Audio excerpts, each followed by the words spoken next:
Merhaba, bugün size işsizlik maaşı hakkında bilgi vermek istiyorum. Belirli bir süre boyunca sürekli olarak çalışan sigortanın işten çıkarılması halinde İşkur tarafından ödenen işsizlik maaşından bahsedeceğim. Bu geçici bir süre iş bulana kadar sizi idare edecek miktarda bir ödeme yapılıyor. Maaş artışına bağlı olarak artan işsizlik maaşı son 4 aylık brüt ücretin %40'ı olarak ödeniyor.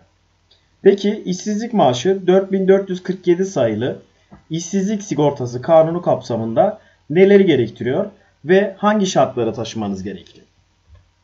Öncelikle işten ayrılmadan önce son 120 gün içerisinde kesintisiz prim ödenmiş olması gerekli. Buradaki primde en önemli husus işsizlik sigortası dahil bir prim ödenmesi lazım.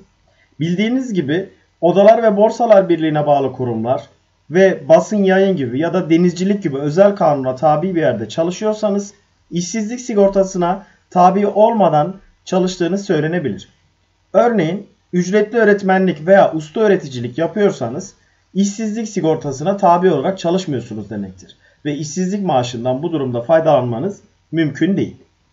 Ayrıca son 3 yıl içerisinde 600 iş günü prim ödemesi yapılmış olması lazım. İşten ayrıldıktan sonra 30 gün içerisinde İşkur Müdürlüğü'ne başvuru yapmanız lazım. Bu başvuruyu internet üzerinden ve şahsen giderek yapabilirsiniz. Bu videoda size internet üzerinden İşkur Müdürlüğü'ne gitmeden kolayca ve oturduğunuz yerden sıra beklemeden online olarak nasıl bir başvuru yapabileceğinizi anlatacağım. Ayrıca son 3 yıl içerisinde en az 600 iş günü prim ödemesi yapılmışsa 6 ay boyunca, 900 prim günü ödemesi yapılmışsa 9 ay boyunca, 1080 ve üzeri prim günü ödemesi yapılmışsa 10 ay boyunca işsizlik maaşı alabilmektesiniz. İşsizlik maaşı başvurunuzu İşkur'un online sistemi üzerinden yapabiliyorsunuz. Bildiğiniz gibi bu sayfa üzerinden birçok İşkur üzerinden yapabildiğimiz işlemi online olarak gerçekleştirebiliyoruz. eşube.işkur.gov.tr internet sitesini açtığımızda karşımıza ekranda göründüğünüz gibi bir sayfa geliyor.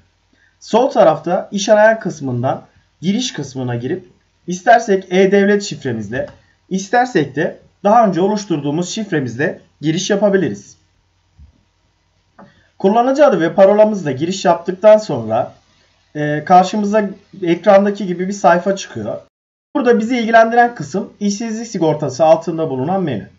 Burada işsizlik sigortanızın daha önce başvuru yapmışsak durumunu veya yeni talep oluşturmak için talep girişini buradan yapabiliriz.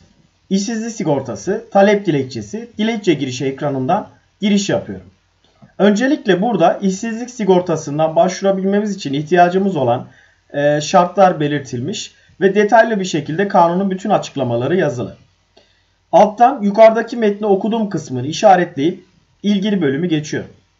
Burada çalışmanın sona erdiği tarih, yani son olarak bizim işten çıktığımız tarihi soruyor. Daha önce de belirttiğimiz gibi 30 gün içerisinde İşkur'a başvurmamız gerekli.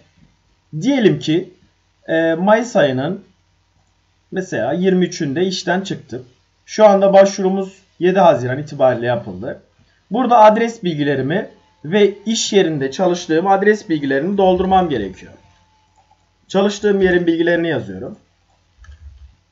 Daha sonra cep telefonu numaramı ve e-posta adresimi yazdıktan sonra adres bilgilerini güncelle butonuyla adres bilgilerimi sisteme kaydediyorum.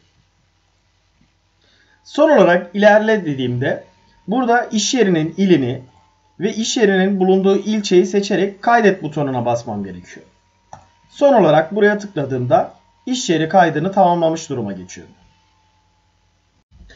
Kayıtlarımı yine sayfanın içerisinde bulunan dilekçe takip ekranından takip edebilirim. İşlemlerim tamamlandığında zaten cep telefonuna bilgilendirme mesajı gelecek. Eğer onaylanmışsa PTT şubesinden ödemelerimi her ay alabilecek durumdayım. Şimdilik bu kadar. Soru ve görüşlerinizi yorum kısmından yazabilirsiniz. Hoşça kalın.